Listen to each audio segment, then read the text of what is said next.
Hello everyone, welcome to study Shiksha. तो आज हम जिस टॉपिक के बारे में बात करने जा रहे हैं, बेसिकली वो जो सीरीज थी, मैंने आपसे बोला था कि जितने भी एनसीईआरटी होंगे उनके लेक्चर लेके आऊंगा, उनकी समरी। क्योंकि होता क्या है कि एग्जाम में डायरेक्ट क्वेश्चन आते हैं एनसीईआरटी से और हमारा बेसिक क्लियर नहीं होता, तो हम क्वेश्चन गलत करके आ जाते हैं। तो आज हम बिल्कुल बेसिक क्लास से शुरू करने जा रहे हैं, क्लास 6 से, ज्योग्राफी की एनसीईआरटी। तो उसी तरह से हम 6 से लेकर 12वीं तक चलेंगे और ये हिंदी इंग्लिश दोनों में लेक्चर होने वाला है। तो अगर आप किसी से भी हिंदी हो या इंग्लिश से हो तो आपको प्रॉब्लम होने वाली नहीं है। तो फिलहाल 6 की ज्योग्राफी की एनसीईआरटी की समरी है और आने वाले टाइम में हम हर एक क्लास की देखेंगे और हर एक सब्जेक्ट की देखेंगे। तो चलिए आइए आज का लेक्चर शुरू करते हैं। और हाँ, इसका पहला पार्ट आया है और इसका सेकंड पार्ट भी आएगा बाद में। तो फिलहाल इसका पहला पार्ट है और अभी तक अगर आपने चैनल सब्सक्राइब नहीं किया तो सब्सक्राइब कर दीजिए। चलिए आज का लेक्चर शुरू करते हैं। देखिए, जो पहला चैप्टर है वो है the earth in the solar system. Basically पहले हम लोग क्या करते हैं, जो आने ये जो ये पहला दूसरा चैप्टर है इसमें हम लोग बेसिक बात कर लेते हैं, एक टर्मिनोलॉजी की बात कर लेते हैं, क्योंकि आने वाले टाइम में जब हम बात करेंगे टर्म्स की तो आपको प्रॉब्लम ना हो। तो पहले बात कर लेते हैं हम पूर्णिमा और अमावस्या क्या होता है। होता ये है कि जब आपका फुल मून निकलता है, ठीक है, वो क्या होता है, पूरे मंथ में सिर्फ एक बार निकलता है, तो उस टाइम को जो फुल मून होता है उसको पूर्णिमा बोलते हैं, ये रहा उसकी इमेज। और उसके ठीक 2 हफ्ते बाद जो आपका न्यू मून निकलता है उसको अमावस्या बोलते हैं, ये रहा आपका न्यू मून। तो ये रहा आपका पूर्णिमा और अमावस्या। ठीक है, अब बात करते हैं इसकी कैलेस्ट्रियल बॉडीज को क्या बोलते हैं, इसका मतलब क्या हो। देखिए, सन हो गया, मून हो गया, अगर कोई भी शाइनी ऑब्जेक्ट हो गया, जैसे ये स्टार्स हो गया, प्लेनेट हो गया, सन हो गया, कोई भी हो गया शाइनी ऑब्जेक्ट हो गया, उसको कैलेस्ट्रियल बॉडीज बोलते हैं। तो ये उसकी इमेज, तो इस इमेज से आपको क्लियर हो गया होगा। ठीक है, होता क्या है कि ये बहुत ही ज्यादा बड़े होते हैं और इनकी बहुत ही बड़े होते हैं, हॉट होते हैं, और ये क्या होता है, गैसेस से बने रहता है। और कुछ ऐसे होते हैं जिनकी जो खुद की इनकी हीट होती है और लाइट होती है। ठीक है, जो लार्ज अमाउंट ऑफ लाइट जो होती है एमिट भी करते हैं। तो जिनकी खुद हीट और लाइट होती है उनको हम क्या कहते हैं, स्टार्स कहते हैं। तो सन भी हमारा एक स्टार है, क्योंकि उसकी खुद की हीट है और एक लाइट है, इसलिए प्लेनेट हमारा स्टार की कैटेगरी में नहीं आता है। ठीक है, तो आइए आगे बात करते हैं। अब नेक्स्ट कॉन्सेप्ट क्या है, ये कॉन्स्टिलेशंस का। कॉन्स्टिलेशन देखिए क्या होता है, जब भी हम रात में आसमान की तरफ देखते हैं तो हमें एक कई तरह के पैटर्न दिखते हैं। जैसे एक आपका सप्तऋषि होगा, जैसे ये 7 तारे जो होगा आपके हो गए, ये मिलकर सप्तऋषि बनाता है। तो इसी तरीके का जो पैटर्न होता है इसको कॉन्स्टिलेशन बोलते हैं। तो अगर हम बात करें, जो ये सप्तऋषि, ये आपका एक उर्सा मेजर कॉन्स्टिलेशन है। एक कॉन्स्टिलेशन का नाम है जिसको हम उर्सा मेजर बोलते हैं, और ये बिग बियर कॉन्स्टिलेशन बोलते हैं। जो सप्तऋषि है उसी का ही पार्ट है। तो अगर स्टेटमेंट आता है कि इस Saptarishi is a part of Ursa Major या बिग बियर, तो स्टेटमेंट सही है या गलत है। तो फिलहाल ये स्टेटमेंट सही है। तो कॉन्स्टिलेशन भी आप समझ गए होंगे कि जो तारों का आपका ग्रुप होता है, समूह होता है, जो मिलकर एक पैटर्न बनाता है उसको कॉन्स्टिलेशन कहते हैं। अब आइए बात करते हैं पोल स्टार पे। देखिए, पोल स्टार यानी ध्रुव तारा। अब ये इसके कैसे पता लगाते हैं, पहली चीज जिसमें पॉइंट नोटिस करने लायक है, ध्रुव तारा जो आपका होता है जिसको नॉर्थ स्टार भी बोलते हैं और ये नॉर्थ की डायरेक्शन में होता है। तो स्टेटमेंट अगर ये आता है कि पोल स्टार के आपका डायरेक्शन शो करने में, इंडिकेट करने में काम आता है, तो आंसर हमारा यस होगा, ये स्टेटमेंट सही है। देखिए, जैसे ये आपका सप्तऋषि हो गया, ठीक है, 7 तारों का, जो इसके ये 2 पॉइंटिंग स्टार्स होते हैं, अगर इसी की डायरेक्शन में डायरेक्ट देखें तो हमारे पास जो नेक्स्ट स्टार आएगा जो सबसे चमक रहा होगा वो आपका पोलर स्टार ही होगा। तो स्टेटमेंट एक ये भी आता है क्या, जो ध्रुव तारा जो ये आपका सप्तऋषि जो कॉन्स्टिलेशन है, does it help in obtaining the direction of ये आपका पोल स्टार। तो स्टेटमेंट ये आपका सही होगा। अब आइए आगे बात करते हैं। बात करते हैं प्लैनेट्स के बारे में। ठीक है, तो कुछ जो कैलेस्ट्रियल बॉडी होती है, बताया था, जैसे मून हो गया, सन हो गया, प्लैनेट हो गया, आपकी कैलेस्ट्रियल बॉडी होती है, उनकी कुछ की अपने हीट और लाइट नहीं होती है। तो जिनकी हीट और लाइट नहीं होती वो क्या होते हैं, प्लैनेट्स होते हैं। ठीक है, वो किसी और की हीट और लाइट पे डिपेंड होते हैं, तो उसको प्लैनेट्स बोलते हैं। जो प्लैनेट आपका वर्ड है ये किससे है, ये ग्रीक वर्ड है, प्लैनेटाइज है। इसका मतलब क्या होता है, मतलब इसका होता है वंडरर्स। तो ये आपका प्लैनेट हो गया। अब देखिए, इसमें ये काफी इंपॉर्टेंट स्टेटमेंट है। स्टेटमेंट क्या है, जो आपका अर्थ का ट्विन होता है, ट्विन मतलब अर्थ का जुड़वा, तो वो कौन सा प्लैनेट है, वो है आपका वीनस। इसमें गलती हम क्या कर देते हैं, हमें ये ज्यादातर लगता है कि जो मार्स है, मार्स अर्थ का ट्विन है, जुड़वा है, असल में वीनस। और क्यों है, ये रीजन देखने लायक है। देखिए, उसका मेन रीजन ये है उसके शेप और साइज की वजह से, जो कि अर्थ के जैसा है, इस वजह से उसको अर्थ का ट्विन बोलते हैं। तो इस पे कंफ्यूजन मत करना कि मार्स नहीं है इसका अर्थ का ट्विन, जुड़वा ये आपका वीनस है। तो ठीक है, बात करते हैं ये देखिए, ये पता ही होगा आपको, जो प्लूटो है वो 2006 में प्लेनेट की कैटेगरी में नहीं लिया जाता है, वो ड्वार्फ प्लेनेट गिना जाता है। तो अगर प्लेनेट की बात करें तो प्लूटो अब प्लेनेट नहीं रहा। देखिए बात करते हैं कि सन से लेके क्लोजेस्ट टू फारदेस्ट जो आपका डिस्टेंस होगा, पास से लेके दूरी तक कौन कौन से प्लेनेट है, इसी सीक्वेंस में याद करते हैं। क्योंकि होता क्या, जितने भी डिफेंस एग्जाम होते हैं उसमें आपको अरेंज करने दे सकते हैं distance according to nearest to, और आपका फार्दर डिस्टेंस के लिए आपको दे सकते हैं अरेंज करने की, सबसे पास का कौन सा होगा फिर सबसे दूर कौन सा होगा। देखिए उसके लिए ये ट्रिक हमेशा याद रखना है। क्या ट्रिक है, ये स्टेटमेंट जो है, my very efficient mother just served us nuts. अब देखिए माई से एम हो गया, एम से क्या होगा आपका मरकरी हो गया, वेरी से क्या हो गया आपका, वेरी का जो वी हो गया उससे आपका वीनस हो गया, फिर आपका एफिशिएंट से जो ई हो गया उससे आपका अर्थ बन गया, और मदर का जो एम हो गया उससे आपका मार्स बन गया, और जस्ट का जो जे हो गया उससे आपका ये जुपिटर हो गया, और एस का जो शब्द का एस है उससे आपका सैटर्न हो गया, और अस का यूरेनस हो गया, और नट्स का नेपच्यून हो गया। तो अगर अब आप ये हमेशा याद रखिएगा कि सबसे पहले आपका कौन सा आता है, मार्स, ये मरकरी आता है, Venus, earth, Mars, Jupiter, Saturn, Uranus and Neptune. तो इस सीक्वेंस में आपको याद रखना है। ठीक है, बात करते हैं जरा मून की। देखिए मून भी हमारी एक सैटेलाइट होती है। सैटेलाइट क्या होती है, कोई भी चीज अगर आपके किसी भी प्लेनेट की या किसी हेवनली बॉडी के ऑर्बिट में रोटेट करती रहेगी, रिवॉल्व करती रहेगी, तो उसको हम सैटेलाइट बोलते हैं। ठीक है, तो जो अर्थ का आपका डायामीटर है, वो जो मून का डायामीटर है वो अर्थ के डायामीटर का 1/4 है। तो लगभग कितनी दूरी पर है, 3,84,000 किलोमीटर के आसपास की दूरी पर मून आपका अर्थ से है। ठीक है, अब बात करते हैं कि अर्थ की जितनी भी है आपके और कौन कौन सी सैटेलाइट है। जैसे स्पेस सैटेलाइट की अगर हम बात करें, जैसे इनसैट हो गया, IRS हो गया, एडुसैट हो गया, तो ये जितनी भी आपकी इसरो से द्वारा लॉन्च की सैटेलाइट है वो भी आपकी एक तरह की सैटेलाइट है, और इसी तरह से वो भी आपकी अर्थ की ऑर्बिट में घूमती रहती हैं। तो अब मून और सैटेलाइट का कॉन्सेप्ट भी यहां से क्लियर हो गया। देखिए अब बात करते हैं एस्ट्रॉइड की।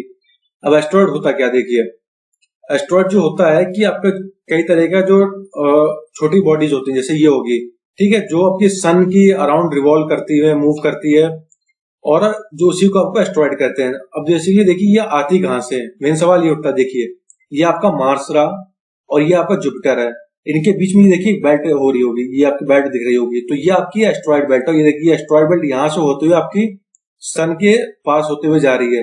अब ये कहां से बना था, आई थी यहाँ पे बेल्ट कैसे, देखिए हुआ क्या था कि स्टार्टिंग में जब आपका यूनिवर्स बन रहा था, अपना सोलर सिस्टम बन रहा था, तो कुछ जो पार्ट्स थे प्लैनेट्स के वो टूट के इसी ऑर्बिट में रह गए थे। तो ये मार्स हो गया, जुपिटर हो गया और सन हो गया, इनकी ग्रेविटेशनल पुल की वजह से ये इसी ऑर्बिट में रहेगा और एक तरह की बेल्ट बना ली।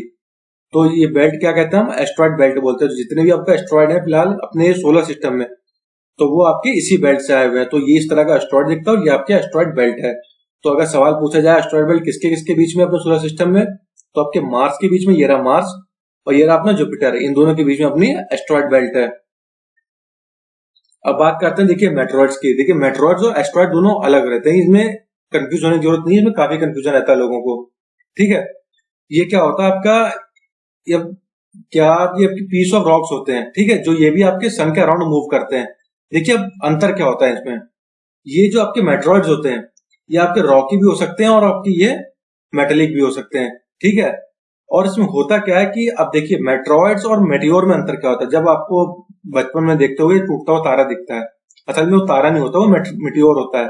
जब भी कोई भी मेट्रॉइड, बड़ा मेट्रॉइड आपकी अर्थ के एटमॉस्फेयर क्रॉस करके अंदर आ जाता है, जो भी मेट्रॉइड जो होगा अंदर आ जाएगा और इस तरह से दिखने लगेगा, तो उसको हम मेटियोर कहते हैं। तो इस पर कंफ्यूज ना होना। तो इसको बस इतना याद रखने की जरूरत है कि मेट्रॉइड और मेटियोर एक ही चीज होती है। जब मेट्रॉइड जो आपका अर्थ के एटमॉस्फेयर के अंदर आ जाता है तो उसको मेटियोर कहने लगते हैं। बस में इतना ही कॉन्सेप्ट है। ठीक है, और इस तरह से मेटियोर आपका दिखता है। अब बात करते हैं मिल्की वे गैलेक्सी क्या होता है। देखिए ये जो आपकी इमेज दिख रही है, ये मिल्की वे गैलेक्सी यानी आकाशगंगा।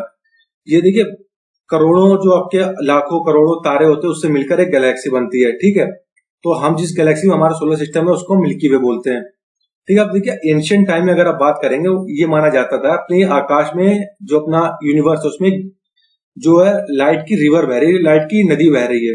तो इसीलिए हमने जो पुरानी कथाओं में इसका जो है नाम दे दिया गया था आकाश गंगा, क्योंकि आकाश की गंगा, लाइट की गंगा, तो इसी वजह से इसको आकाश गंगा भी कहते हैं। ठीक है, ये बेसिकली आपकी स्टार्स करोड़ों अरबों स्टार्स की बनी होती है, डस्ट और गैसेस से बनी रहती है। ठीक है, अब बात करते हैं यूनिवर्स क्या होता है। ऐसी जो आपकी जो गैलेक्सीज दिखाई गई हैं, ये जो आपकी गैलेक्सीज हैं, ऐसी करोड़ों अरबों और गैलेक्सी, मतलब एक गैलेक्सी में आपके करोड़ों तारे होते हैं, वैसी करोड़ों गैलेक्सी मिलकर यूनिवर्स बनाती है। जैसे ये देखिए आपकी यूनिवर्स की इमेज हो गई। ठीक है, तो ये आपका पहला चैप्टर होगा। सेकंड चैप्टर की बात करते हैं, लैटिट्यूड और लॉन्गिट्यूड की बात करते हैं। देखिए इसमें टर्मिनोलॉजी कुछ जानने लायक है, वो भी देख लेते हैं। जैसे आपकी पहले होगी एक्सिस होगी, नॉर्थ पोल और साउथ पोल, इक्वेटर ही जानते। देखिए ये आपका नॉर्थ पोल हो गया, ये आपका नीचे साउथ पोल हो गया। इनके बीच में एक एक्सिस जाती है, इधर से क्रॉस होते हुए नॉर्थ को साउथ पोल जोड़ती है, जिसके तो ये आपकी रोटेट करती है। ठीक है, तो वो आपकी एक्सिस होगी। नॉर्थ पोल क्या होगा, ये नॉर्थ पोल हो गया, इधर आपका साउथ पोल हो गया, बीच में आपका इक्वेटर हो गया। इक्वेटर क्या करता है, अर्थ को दो इक्वल पार्ट्स में बांट देता है। जो अर्थ के ये इक्वेटर के जो आपके नॉर्थ साइड होगा उसको नॉर्दर्न हेमिस्फीयर बोलेंगे, जो इक्वेटर के नीचे साइड होगा उसको हम क्या बोलेंगे, साउदर्न हेमिस्फीयर। और देखना ये चीज में से याद रखना है, जो इक्वेटर होता है आपके 0 डिग्री लैटिट्यूड से पास होती है। ये 0 डिग्री हो गया, ये 20 डिग्री हो गया, ये 40 डिग्री, 60 हो गया, ये 80 हो गया। और जो नॉर्थ पोल होता है वो 90 डिग्री हो गया। वैसे ही आपका साउथ पोल भी 90 डिग्री पे होता है साउथ साइड में। तो अर्थ इक्वेटर कितने डिग्री पे होता है अगर पूछा जाए तो आपका 0 डिग्री पे, ये आपको याद रखना है। ठीक है, ये आपको बता दिया कि इक्वल पार्ट्स में आपका डिवाइड कर देता है। और आपका जो नॉर्थ पोल होता है वो 90 डिग्री नॉर्थ पे होता है, साउथ पोल जो आपका होता है वो 90 डिग्री साउथ पे होता है। ठीक है, और जितने भी नॉर्थन साइड में उतने आपके होंगे, जो इक्वेटर से नॉर्थन साइड में होंगे उनको हम नॉर्थ लैटिट्यूड्स बोलेंगे, और जो इक्वेटर के साउथर्न साइड में होंगे उनको हम साउथ लैटिट्यूड्स बोलेंगे। ठीक है, अब बात करते हैं कुछ इंपॉर्टेंट लैटिट्यूड्स देख लेते हैं। देखिए जैसे 0 डिग्री पे आपको दिखा दिया, इधर ये आपका इक्वेटर हो गया। अगर नॉर्थ साइड में चलेंगे तो 23.5 डिग्री नॉर्थ हो गया। उसके जो लाइन पास होती है उसको हम ट्रॉपिक ऑफ कैंसर बोलते हैं। ठीक है, उसके बाद 66.5 डिग्री नॉर्थ में जो लाइन जाती है ये देखिए, इसको हम आर्टिक सर्कल बोलते हैं। सेम आपका अगर हम साउथ में आते हैं तो 23.5 डिग्री साउथ में जो आपकी लाइन जाती है उसको हम ट्रॉपिक ऑफ कैप्रिकॉर्न बोलते हैं। और 66.5 डिग्री साउथ में जो आपकी लाइन जाती है उसको हम अंटार्कटिक सर्कल बोलते हैं। ठीक है, तो इतना आपको याद रखना है क्योंकि मैच द फॉलोइंग में पूछा जा सकता है। अब बात करते हैं टोरॉइड जोन और टेम्परेट जोन क्या होता है। देखिए इधर पहले ये कॉन्सेप्ट समझ लीजिए। मान लीजिए एक प्लेट है, एक प्लेट पे आप सीधे तौर से रोशनी डाल रहे हैं, सीधी प्लेट है, ये आपकी परपेंडिकुलर प्लेट है। तो जितनी भी लाइट जाएगी वो एक ही जगह कंसंट्रेटेड होगी, एक ही जगह पे पड़ेगी। तो यहाँ पे क्या होगी, उस लाइट की रोशनी ज्यादा होगी, मतलब गर्मी ज्यादा होगी। अगर हम उस प्लेट को इंक्लाइन कर देते हैं, ऐसे तिरछी लिटा देते हैं और तब लाइट की रोशनी डालते हैं, तो ये देखिए ये रोशनी जो है फैल जाएगी। तो यहाँ पे एक ही जगह पर रोशनी नहीं आएगी, जो भी रोशनी आपकी पड़ेगी वो फैल जाएगी, तो एक जगह पे टेम्परेचर कंसंट्रेट नहीं करेगा। अब बात करते हैं जरा इधर देखिए टोरॉइड जोन क्या होता है। देखिए जो आपका 3 डिग्री साउथ और 23 डिग्री नॉर्थ के बीच का जो जोन होता है, ट्रॉपिक ऑफ कैप्रिकॉर्न और ट्रॉपिक ऑफ कैंसर के बीच का जोन होता है, वो आपका टोरॉइड जोन होता है। अभी होता है क्या, देखिए यहाँ पे इक्वेटर के ऊपर आपका सूरज निकलता है, मान लिया यहाँ पे। ठीक है, अब डायरेक्ट लाइट पड़ती है, तो जो इस रीजन में लाइट पड़ती है, सूरज की किरणें पड़ती है, डायरेक्ट पड़ती है, तो ये ज्यादा गर्म होता है। तो अगर सवाल पूछा जाए तो टोरॉइड जोन जो होता है वो सबसे ज्यादा गर्म होता है। क्यों? क्योंकि यहाँ पे सूरज की किरणें सबसे ज्यादा पड़ती हैं। और वैसे ही जो आपका ये इंक्लाइंड वाला कॉन्सेप्ट है, इधर तिरछी जब लाइट पड़ती है, सेम जगह जब भी आपका यहाँ पे मान लीजिए सूरज निकला हो यहाँ पे, ठीक है, अब जब लाइट पड़ेगी यहाँ डायरेक्ट पड़ेगी, यहाँ पे आपकी तिरछी रोशनी पड़ेगी इधर से। तो ये जो एरिया होगा ट्रॉपिक, ये टेम्परेट जोन, मतलब ट्रॉपिक ऑफ कैप्रिकॉर्न और अंटार्कटिक सर्कल के बीच में साउथ टेम्परेट हो गया, और ट्रॉपिक ऑफ कैंसर और आर्टिक सर्कल के बीच में जो इधर नॉर्थ टेम्परेट जोन हो गया। इनके बीच में जो लाइट पड़ेगी वो इंक्लाइंड पड़ेगी, तो यहाँ पे कम गर्मी होगी। तो इतना बस इसको आपको याद रखना है कि टोरॉइड जोन आपका ट्रॉपिक ऑफ कैप्रिकॉर्न कैंसर के बीच में होता है, और टेम्परेट जोन आपका जो होता है ट्रॉपिक ऑफ कैंसर और आर्टिक सर्कल के बीच में होता है, और ट्रॉपिक ऑफ कैप्रिकॉर्न और अंटार्कटिक सर्कल के बीच में होता है। और गर्मी कहाँ ज्यादा होती है, टोरॉइड जोन में। इसमें बस इतना याद रखने लायक है। ठीक है, अब आगे चलते हैं। अब फ्रिजिड जोन क्या होता है। देखिए फ्रिजिड जोन ये होता है कि यहाँ पे आपको सबसे ज्यादा लाइट पड़ी, फिर यहाँ पे होगी, ये बिल्कुल आपका एंड में, तो यहाँ पे रोशनी बिल्कुल ना के बराबर पड़ती है। तो फ्रिजिड जोन मतलब हमेशा जो वो जोन जो हमेशा जमा रहता है, तो वो आपका आर्कटिक सर्कल और नॉर्थ पोल के बीच में होगा, इधर आपका साउथ पोल और अंटार्कटिक सर्कल के बीच में होगा। क्यों? क्योंकि यहाँ रोशनी ना के बराबर पड़ती है और ये हमेशा जमा रहता है। अब आइए इस पर जरा एक टेम्परेचर मैप देखते हैं जिससे आपको क्लियर हो जाएगा। ठीक है, टेम्परेचर मैप देखिए यहाँ से क्लियर हो जाएगा। मान लीजिए जो यहाँ पे बिल्कुल रेड जोन है, ये वाला, ये यहाँ से आया ये, और इधर वाला ये आपका टॉरॉइड जोन होगा। क्यों? क्योंकि यहाँ भाई सन सबसे ज्यादा पड़ रहा होगा, तेज रोशनी, तो यहाँ गर्मी ज्यादा होगी, इसलिए सबसे ज्यादा लाल है। अब यहाँ देखिए, यहाँ पे लाल रंग हल्का होना शुरू हो गया और यहाँ से लेके यहाँ तक जहाँ पे ये लाइट ब्लू है, तो यहाँ क्या है, सूरज की रोशनी कम पड़ रही है, तो यहाँ पे क्या हुआ, यहाँ पे आपका जो टेम्परेचर थोड़ा कम हो गया, तो यहाँ पे रोशनी कम आ रही, तो यहाँ पे हल्का सा लाल रंग हुआ है, फिर थोड़ा टेम्परेचर कम होता है। यहाँ देखिए बिल्कुल नीला रंग है, सेम यहाँ पे और यहाँ पे। यहाँ क्या हुआ है, आपके सूरज की रोशनी ना के बराबर पड़ रही है, तो इसीलिए आपका यहाँ पे नीला रंग है, टेम्परेचर बिल्कुल -डिग्री पे है, आपका जमा हुआ है, आइस फॉर्म में है। ठीक है, तो ये आपका टेम्परेट जोन हो गया, टॉरॉइड जोन हो गया और आपका फ्रिजिड जोन हो गया। अब बात करते हैं लैटिट्यूड और लॉन्गिट्यूड की बात करते हैं। देखिए, जो ऐसी जो लाइनें हैं, ये देखिए, ये इक्वेटर है, उसके पैरेलली जो लाइन जाती जा रही है, ये आपकी लैटिट्यूड है। देखिए, यहाँ जो पॉइंट आपको जाने लायक है वो यही है। पहली चीज तो जो आपकी लैटिट्यूड होती है वो सारी पैरेलल होती है, ठीक है। और दूसरी क्या है कि कोई भी लैटिट्यूड की लेंथ जो होती है, जैसे ये आपकी सबसे बड़ी इक्वेटर है, इसकी लेंथ सबसे ज्यादा है, तो 20 डिग्री नॉर्थ की जो लैटिट्यूड होगी, इसकी लेंथ उससे कम है, तो ऐसी लेंथ कम होती है। एक तो उनकी लेंथ कम होती है और सब पैरेलल होती है। और लॉन्गिट्यूड क्या होता है, देखिए, जो ये इधर से लाइन ऊपर से नीचे आ रही है, ये 0 डिग्री इधर से 0 डिग्री इधर आ रही है, जो इधर से इधर जा रही है, तो ये आपकी लॉन्गिट्यूड हो गई। इसमें क्या जानने लायक है कि ये आपकी पैरेलल तो नहीं होती, लेकिन इनकी सबकी लेंथ बराबर होती है, तो यहाँ पे ये पॉइंट आप याद रखिएगा। ठीक है, बात करते हैं प्राइम मेरिडियन क्या होता है। देखिए, तो जब ये लाइन डिसाइड हो रही थी, तो ये हुआ था कि उसको हम गिनेंगे कहां से, कि कौन सा जीरो लेंगे, कौन सा क्या लेंगे। तो हुआ ये था कि ये माना गया था, जो भी आपकी ग्रीनविच लाइन है, ग्रीनविच जगह कौन सी है, वहां पे आपकी ब्रिटिश रॉयल ऑब्जर्वेटरी है, जो आपका ये एस्ट्रोनॉमी या एस्ट्रोलॉजी पे काम करते हैं, एस्ट्रोनॉमी पे बेसिकली आप काम करते हैं, एस्ट्रोफिजिक्स पे काम करते हैं। वहां पे ये ऑब्जर्वेटरी है ग्रीनविच पे, तो वहां से जो लाइन पास हुई थी उसको हमने प्राइम मेरिडियन मान लिया, उसको 0 डिग्री मान लिया। ठीक है, अब उस 0 डिग्री से जो भी ईस्ट साइड जाएगा तो उसको आपको ईस्टवर्ड मेरिडियन मानेंगे, और जो वेस्ट में जाएगा उसको वेस्ट मेरिडियन मानेंगे। ठीक है, तो 0 से लेकर 180 डिग्री तक लाइन आपकी यहाँ पे है, और फिर 0 से 180 डिग्री लाइन आपके वेस्ट में है, तो टोटल आपका 360 डिग्री की एक सर्कल बन जाता है। तो इस तरह से 180 डिग्री आपकी डिवाइड करेंगे। और एक चीज और इसमें नोटिस करने लगी है, ध्यान दीजिएगा, जो 180 डिग्री वेस्ट लॉन्गिट्यूड है वो भी आपकी यहाँ पे आएगी, और जो 180 डिग्री ईस्ट है वो भी एक की जगह, मतलब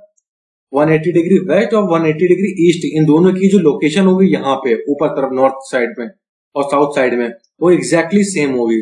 तो ये पॉइंट इसमें याद रखिएगा आप। ठीक है, तो ये आपको बता दिया है। अब बात करते हैं, देखिए टाइम कैसे निकालते हैं। मान लीजिए जैसे ये आपकी ग्रीनविच लाइन है, यहाँ से आपकी क्या गई है, ग्रीनविच प्राइम मेरिडियन लाइन गई। देखिए यहाँ से ये देखिए प्लस प्लस में साइन जा रहा है, +2 +3 +4 +5, और ये आपका इंडिया है +5.5, 5:30। अब हुआ क्या जी, जो ये लाइन आपकी मानी जाएगी, ये ग्रीनविच, मान लीजिए जहां पे आपका 12 बजा हुआ है, तो जैसे जैसे आप यहाँ दूर जाते जाएंगे तो जितना टाइम से +1 लगा हुआ है, तो यहाँ पे जो यहाँ पे टाइम होगा आपका 0 डिग्री, ये ग्रीनविच पे प्राइम मेरिडियन पे टाइम होगा, उसका +1 आवर यहाँ पे होगा। और ठीक इंडिया में इसीलिए बोला जाता है 5.5 घंटे का आपका ब्रिटिश से ये जो आपका टाइम लिया जाता है, जो ग्रीनविच टाइम लिया जाता है, वहां से 5.5 घंटे टाइम लिया जाता है यहाँ पे। ठीक है, तो इस तरह से ये प्लस लिए हैं। और जब भी आप वेस्ट में जाएंगे तो आप माइनस में लेंगे, जैसे यहाँ -1 हो गया, -3 हो गया, -7 हो गया। तो ये चीज याद रखिएगा, जब भी हम ग्रीनविच के प्राइम मेरिडियन के बिल्कुल ईस्ट साइड में जाएंगे तो टाइम प्लस होगा, और वेस्ट साइड में जाएंगे तो टाइम आपका माइनस होगा।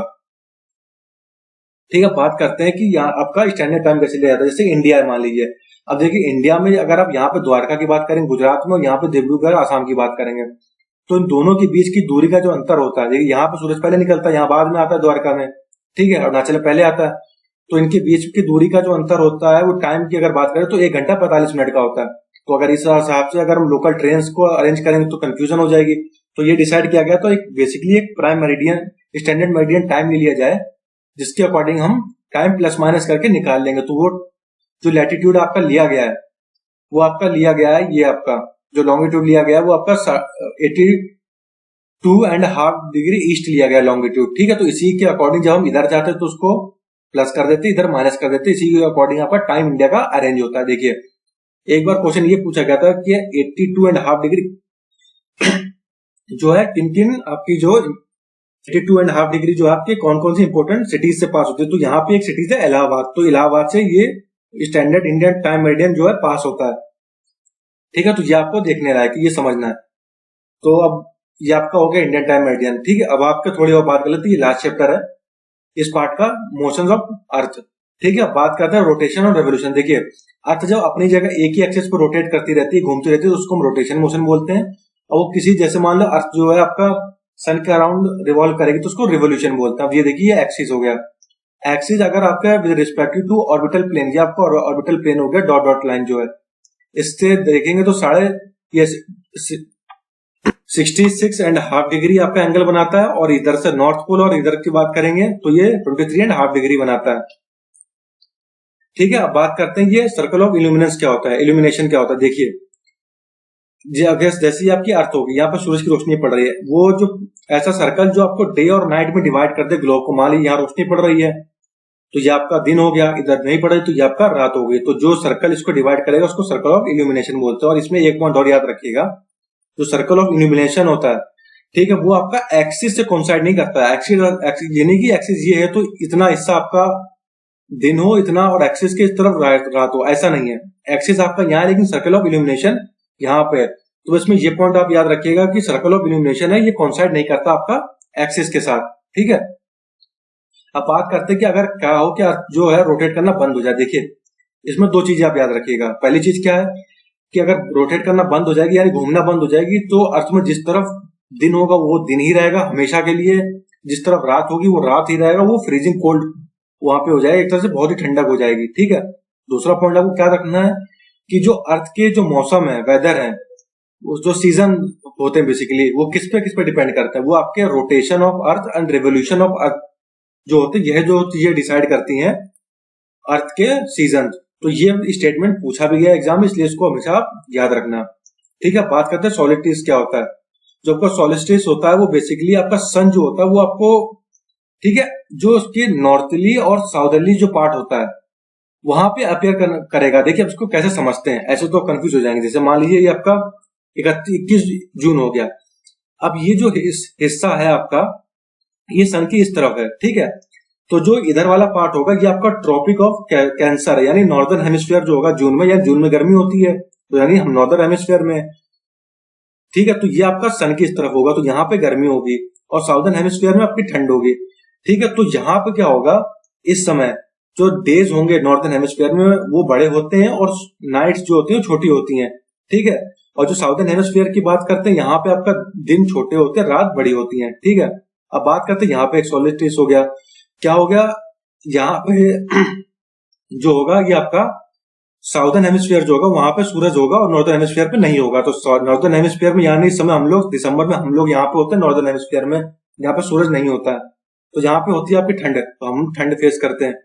और यहाँ पे जो होती है वो गर्मी होती है। तो यहाँ पे जो साउदर्न हेमिस्फीयर होगा इस समय ठंड में 21 दिसंबर को, तो यहाँ पे आपके जो दिन होंगे वो बड़े होंगे और रात छोटी होंगी। यहाँ पे ठीक उल्टा होगा विंटर में आपका नॉर्दर्न हेमिस्फीयर में। ठीक है, तो यहाँ पे सोलिस्टिस हो गया। अब इक्विनॉक्स की बात करते हैं। देखिए, ऐसा टाइम जब भी दिन और रात बराबर हो जाती है, वो कब होते हैं, 31 मार्च को, 21 मार्च को और 22 सितंबर को। कब होती है, ये बिल्कुल आपके सबसे पास में होता है आपका सूरज के अर्थ, जहां पे दिन और रात बराबर हो जाती है। बस मैं आपको इतना ही जानने लायक था। ठीक है, ये चीज आपको समझाई दिया है अभी कि जब नॉर्दर्न हेमिस्फीयर में आपका इधर आपका समर होगा, इधर विंटर होगा, तो बस ये उतना ही कॉन्सेप्ट था। तो आज के लेक्चर में बस इतना ही। अगर आज के लेक्चर देखने के लिए बहुत बहुत धन्यवाद। अगर इससे रिलेटेड आपको कोई भी पीडीएफ चाहिए हो तो स्टडी शिक्षा जो टेलीग्राम चैनल से आप डाउनलोड कर लेना। तो आज के लेक्चर देखने के लिए बहुत बहुत धन्यवाद।